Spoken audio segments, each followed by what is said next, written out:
پھر ہم نے پڑھا تھا مالک یوم الدین، وہ بدلے کے دن کا مالک ہے، اور یہ بھی اس کی رحمت کا ہی تقاضا ہے کہ وہ بدلے کے دن کا مالک ہے. ہر کسی کو اس کے اچھا کرنے کا اچھا بدلہ دے گا، اس کے برا کرنے کا برا بدلہ دے گا. جب ہم یہ آیت پڑھیں تو ہمیں یہ احساس ہونا چاہیے کہ مجھے اپنی زندگی کے ہر لمحے کا حساب اللہ کو دینا ہے. کیوں؟ کیونکہ وہ بدلے کے دن کا مالک ہے. تو مفسرین کہتے ہیں کہ یہ مقام خوف ہے. جہاں اللہ تعالیٰ نے امید دلائی، وہاں اللہ تعالیٰ خوف بھی دلا رہا ہے، کیونکہ ایک مومن کی زندگی امید اور خوف کے درمیان ہوتی ہے. تو ہر لمحے ہمیں جواب دہی کا احساس ہونا چاہیے، اور اس جواب دہی کا احساس ہمارے اندر تازہ رہے، اس لیے نماز میں سورۃ الفاتحہ کو لازم کر دیا گیا. کئی بار ہم دن میں کہتے ہیں مالک یوم الدین، اللہ تو بدلے کے دن کا مالک ہے. تو پہلے اللہ کی معرفت کروائی گئی، پھر امید پیدا کی گئی، پھر خوف دلایا گیا. پھر جب انسان یہ سمجھ لیتا ہے کہ اللہ قیامت کے دن کا تو ہی مالک ہے، میں اس دن کیسے تجھے حساب دوں گا، میں ایک لمحے کا کیسے تجھے حساب دوں گا. کبھی آئی یہ بات دل میں کہ کل قیامت کے دن مجھے اللہ تعالیٰ کو ہر چیز کا جواب دینا ہے، تو آپ کے دل میں یہ آیا ہو کہ میں یہ حساب کیسے دوں گی، ایک لمحے کا حساب میں کیسے دوں گی؟ آتا ہے دل میں؟ بہت ہی مشکل ہے. تو جب انسان یہ سمجھ لیتا ہے کہ قیامت کے دن کا مالک اللہ تعالیٰ ہے، اس دن میں کیسے ایک لمحے کا حساب دوں گا، تو پھر وہ اللہ تعالیٰ سے دعا کرتا ہے. اور اس دعا کو شروع کرنے سے پہلے وہ اقرار کرتا ہے، کہتا ہے ایاک نعبد و ایاک نستعین.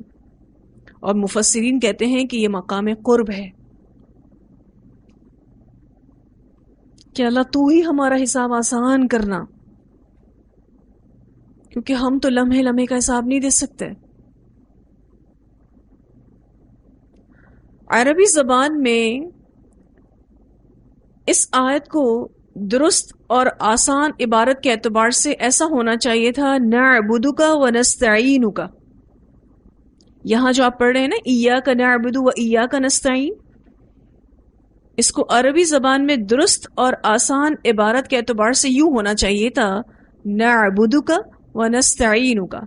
لیکن ہم یہاں دیکھتے ہیں کہ اللہ سبحانہ تعالیٰ نے مفعول کو فعل سے پہلے بیان کیا ہے، یعنی بات یوں کی گئی ہے ایاک نعبد و ایاک نستعین. جب مفعول فعل سے پہلے لایا جائے تو کلام میں تاکید کا معنی پیدا ہوتا ہے. اور میں نے آپ کو بتایا بھی تھا کہ ایا جو ہے وہ کلمہ حصر ہے. کلمہ حصر کو میں نے آپ کو ایکسپلین کیا تھا کہ جب کلمہ حصر آتا ہے تو معنی یہ ہوتا ہے کہ صرف یہی بات ہے، اس کے علاوہ اور کوئی بات نہیں ہے، صرف یہی بات ہے. تو اللہ سبحانہ تعالیٰ نے نعبدک و نستعینک نہیں کہا، ایاک نعبد و ایاک نستعین کہا. اس سے کلام میں تاکید پیدا کی گئی ہے، اس میں حصر پیدا کیا گیا ہے. اور ترجمہ ہم کیا کرتے ہیں؟ صرف تیری ہی ہم عبادت کرتے ہیں، یعنی کسی اور کی عبادت کرتے ہی نہیں. صرف تجھ ہی سے ہی مدد مانگتے ہیں، یعنی کسی اور سے مدد مانگتے ہی نہیں. تو جب میں اور آپ یہ کہتے ہیں نا ایاک نعبد، تو انشاءاللہ اس بندگی کے وعدے میں جو کوتاہیاں ہوں گی اللہ اس کو معاف کرے گا، کیونکہ آپ نے اللہ تعالیٰ سے اقرار وفاداری کیا ہے کہ اللہ ہم صرف تیری عبادت کریں گے، اس لیے اس عبادت میں ہونے والی کوتاہیوں کو تو ہی معاف کرنا. لیکن جب تک یہ حلف وفاداری ہے تب تک اگر اس میں شرک شامل ہو جائے تو معافی کا کوئی وعدہ نہیں، بلکہ اللہ تعالیٰ کہتے ہیں اللہ شرک معاف نہیں کرے گا.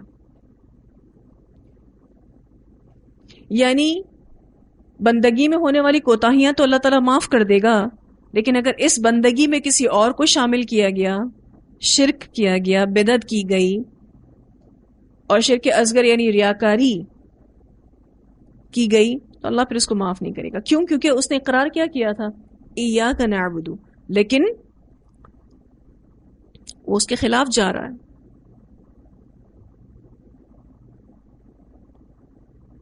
تو پھر اللہ تعالیٰ اس کو معاف نہیں کرے گا. تو یہ حلف وفاداری ہے دعا سے پہلے، کیونکہ دعا ابھی تک نہیں آئی. اسی لیے مفسرین اسے مقام قرب کہتے ہیں کہ جب بندہ اللہ کی معرفت پاتا ہے، پھر وہ اللہ سے امید بھی رکھتا ہے، پھر وہ اللہ سے ڈرتا بھی ہے، تو پھر وہ حلف وفاداری اٹھاتا ہے.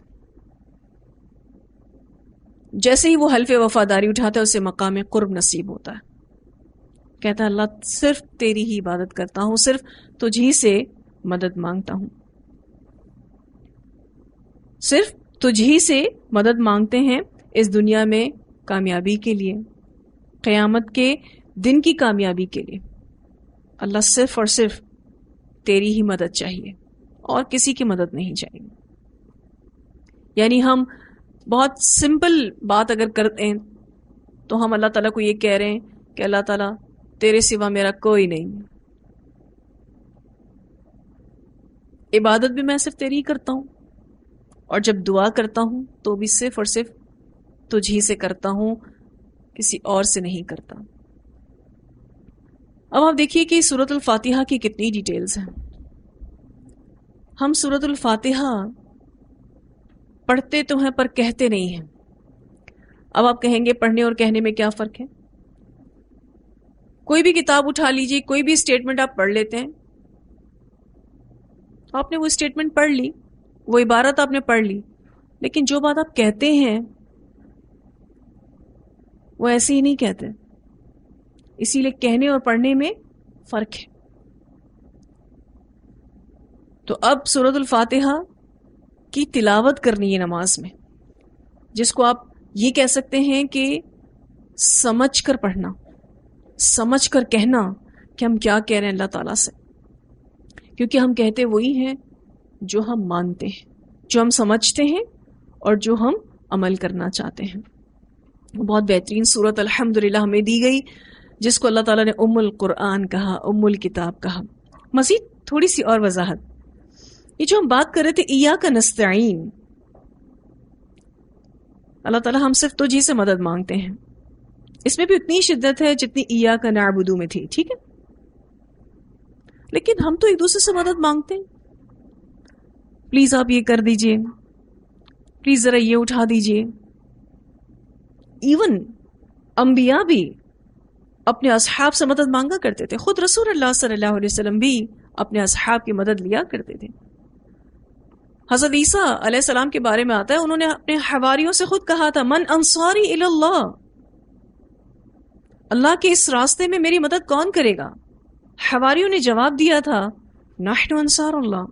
اس سے بات واضح ہوتی ہے کہ انسان دوسرے انسان سے مدد مانگتا ہے، لیکن یہاں تو ہم کہہ رہے ہیں وَإِيَّاكَ نَسْتَعِينُ، اور ہم صرف تجھی سے مدد مانگتے ہیں، یعنی ہم کسی اور سے مدد مانگتے نہیں. تو پھر یہاں کیا بات ہو رہی ہے، اس کو سمجھنے کی ضرورت ہے. جب ہم کہتے ہیں کہ اللہ تعالیٰ ہم تجھ ہی سے مدد مانگتے ہیں، تو وہ مدد فوق الاسباب ہوتی ہے. یعنی ایک مدد مانگنا تحت الاسباب ہے، اسباب کے نیچے رہ کر، اور ایک مدد مانگنا ہوتا ہے فوق الاسباب، اسباب سے اوپر. اب اللہ تعالیٰ نے انسانوں کو مختلف اسباب دے رکھے ہیں، ان اسباب کے تحت آپ اس شخص سے مدد مانگتے ہیں. مثلا اگر آپ کے پاس کوئی کتاب ہے، اللہ نے وہ سبب پیدا کیا آپ کے لیے، وہ مسبب الاسباب ہے. میں آپ سے کہتی ہوں یہ پلیز مجھے پڑھنے کے لیے دیجیے گا. تو یہ مدد مانگنا تحت الاسباب ہے، اسباب کے تحت ہے. لیکن اگر ہم اس کی گہرائی میں جائیں تو سبب دیا کس نے؟ اللہ نے. تو انڈائریکٹلی ہم مدد کس سے مانگ رہے ہیں؟ اللہ ہی سے مانگ رہے ہیں.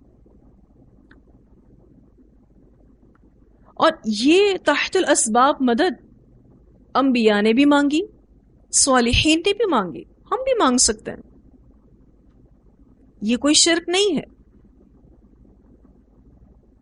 لیکن اگر کوئی انسان کسی انسان سے اس طرح سے مدد مانگے کہ جو اس کے پاس اسباب بھی نہ ہو، اور وہ یہ سوچے کہ یہ بغیر اسباب کے بھی دینے پر قادر ہے، تو یہ شرک ہے، یہ غلط ہے.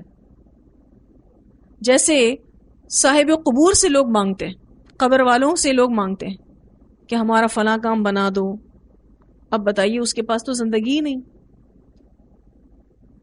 یہ شرک ہے. تو فوق الاسباب کسی سے مدد طلب کرنا، انسان یہ سوچے کہ فلاں مجھے بغیر سبب کے بھی دے سکتا ہے، یہ عقیدہ شرک ہے. ایسا مانگنا شرک ہے. تحت الاسباب جو مدد مانگی جاتی ہے تو اصل میں مانگی اللہ سے ہی جا رہی ہوتی ہے، کیونکہ وہی مسبب الاسباب ہے. ٹھیک ہے. تو وَإِيَّاكَ نَسْتَعِينُ کا معنی اور مفہوم اچھے سے سمجھ میں آنا چاہیے کہ کیسی مدد مانگنا جائز ہے اور کیسی مدد مانگنا ناجائز اور شرک ہے. چونکہ یہ حلف وفاداری ہے نا، یا اقرار وفاداری ہے، تو آپ نے جب اللہ تعالیٰ سے یہ کہنا ہے ایاک نعبد و ایاک نستعین، تو عمل بالکل اسی وعدے کے مطابق ہونا چاہیے. پھر اللہ تعالیٰ نے دعا کا ذکر کیا. اگلی آیت جو ہے اہدنا الصراط المستقیم، دکھا ہم کو راستہ سیدھا. ہدایت مانگی گئی ہے کہ اللہ راستے کو دکھا بھی، اس پر چلا بھی، اور منزل تک پہنچا بھی. یہ اصل دعا ہے. بات شروع کہاں سے ہوئی تھی؟ الحمدللہ رب العالمین سے. پھر اس کے بعد الرحمن الرحیم، پھر مالک یوم الدین، پھر ایاک نعبد و ایاک نستعین. اب جا کے آ رہا ہے اہدنا الصراط المستقیم. یہ ہے اصل دعا. یعنی اللہ کی معرفت حاصل کر کے، اس کے لیے اپنے دل میں امید رکھ کے، خوف کو رکھ کے، وفاداری کا عہد کر کے، وہ مقام قرب حاصل کر کے، پھر بندہ کیا مانگے؟ اللہ مجھے ہدایت دے دے. کیونکہ یہ وہ نعمت ہے، یہ وہ خوبی ہے جس سے آپ اپنی آخرت کو بہتر بنا سکتے ہیں. پھر اس کے بعد وضاحت دعا آ رہی ہے، صراط الذین انعمت علیہم غیر المغضوب علیہم ولا الضالین، جس کے بارے میں میں نے آپ کو یہ بھی بتایا کہ ایک رائے کے مطابق یہ ایک آیت ہے اور ایک رائے کے مطابق یہ 2 آیات ہیں. تو یہ وضاحت دعا ہے کہ اللہ وہ راستہ دکھا جو انعام یافتہ لوگوں کا ہے، ان لوگوں کا راستہ نہ دکھا جن پر تو نے غضب کیا اور جو گمراہ ہوئے.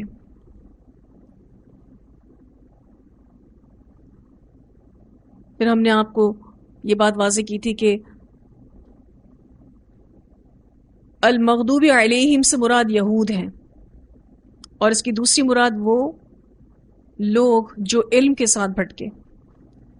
الضالین سے مراد ہم نے آپ کو بتایا تھا کہ نصارہ ہیں، اور وہ لوگ بھی مراد ہیں جو لا علمی کی بنا پر بھٹکے.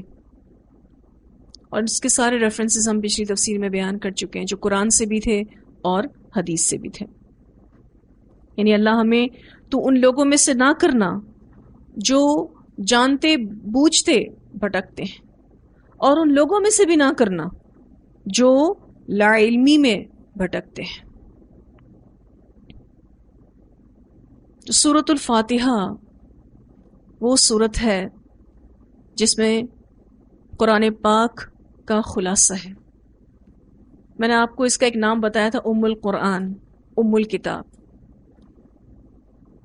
کیونکہ سورۃ الفاتحہ میں جو سب سے پہلی بات ہے الحمدللہ، اس میں توحید بیان ہوئی ہے۔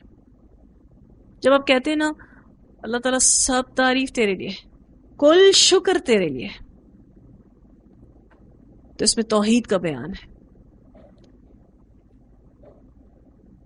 پھر آپ جب کہتے ہیں مالک یوم الدین، تو اس میں آخرت کا بیان ہے۔ اور جب ہم صراط الذین انعمت علیہم کی تفسیر پڑھتے ہیں تو وہاں پر آپ کو ہم نے ایک ریفرنس دیا تھا سورہ النساء کا آیت 69، جس میں ان انعام یافتہ لوگوں کے بارے میں بتایا گیا تھا، اور وہ آیت شروع کچھ اس طرح سے ہوتی ہے کہ جو اللہ اور اس کے رسول کی اطاعت کرے گا تو اللہ تعالیٰ اسے ایسے لوگوں کی رفاقت نصیب کرے گا جو نبیوں میں سے ہوں گے، جو صدیقین میں سے ہوں گے، جو شہداء میں سے ہوں گے، اور جو صالحین میں سے ہوں گے۔ تو آیت شروع کس طرح سے ہوئی تھی؟ جو اللہ اور اس کے رسول کی اطاعت کرے گا۔ تو اس کی تفسیر میں آتا ہے کہ اس میں رسالت کا بیان ہے، اور قرآن پاک کے 3 اہم ترین جز، 3 اہم ترین موضوع جس پر پورا کا پورا قرآن نازل کیا گیا ہے، ایک حصہ توحید کا، دوسرا رسالت کا، اور تیسرا آخرت کا۔ اسی لیے سورۃ الفاتحہ کو ام الکتاب کہا جاتا ہے، ام القرآن کہا جاتا ہے، کہ اس میں ان تینوں عقائد کے بارے میں بتایا گیا۔ یہ تینوں عقائد کا مجموعہ ہے۔ پھر یہ سورت دعا بھی ہے، شفا بھی ہے، رقیہ بھی ہے۔ تو یہ ایک ریویو تھا سورۃ الفاتحہ کا، جو سورۃ البقرہ کو پڑھنے سے پہلے آپ کے سامنے رکھنا چاہ رہی تھی۔ تلاوت سنتے ہیں اس کی، سورۃ الفاتحہ کی۔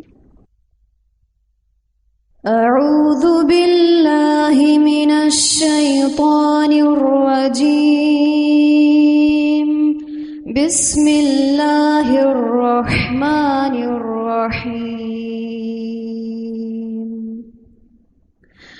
الحمد للہ رب العالمین، الرحمن الرحیم، مالک یوم الدین، ایاک نعبد و ایاک نستعین،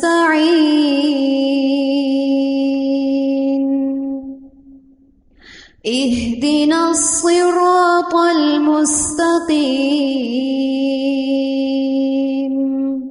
صراط الذین انعمت علیہم غیر المغضوب علیہم ولا الضالین۔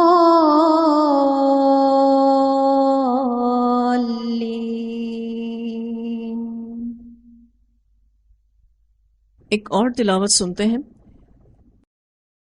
اعوذ باللہ من الشیطان الرجیم، بسم اللہ الرحمن الرحیم، الحمد للہ رب العالمین، الرحمن الرحیم، مالک یوم الدین، ایاک نعبد و ایاک نستعین، اہدنا الصراط المستقیم، صراط الذین انعمت علیہم غير المغضوب عليهم ولا الضالين.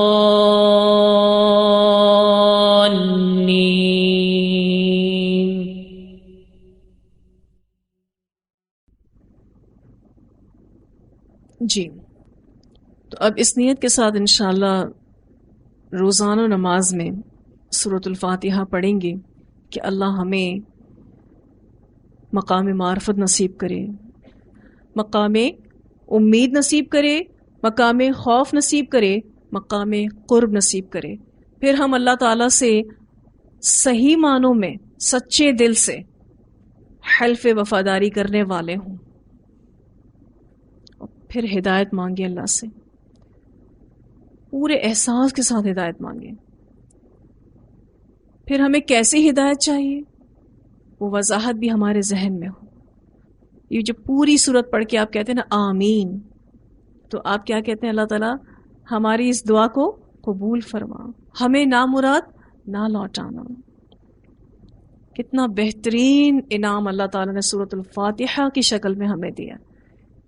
یہ قرآن کو کھولنے والی ہے، روزانہ کئی دفعہ ہم اس کو پڑھتے ہیں، اللہ ہمارے اندر وہ احساس ڈال دیں، صحیح معنوں میں سورۃ الفاتحہ پڑھیں۔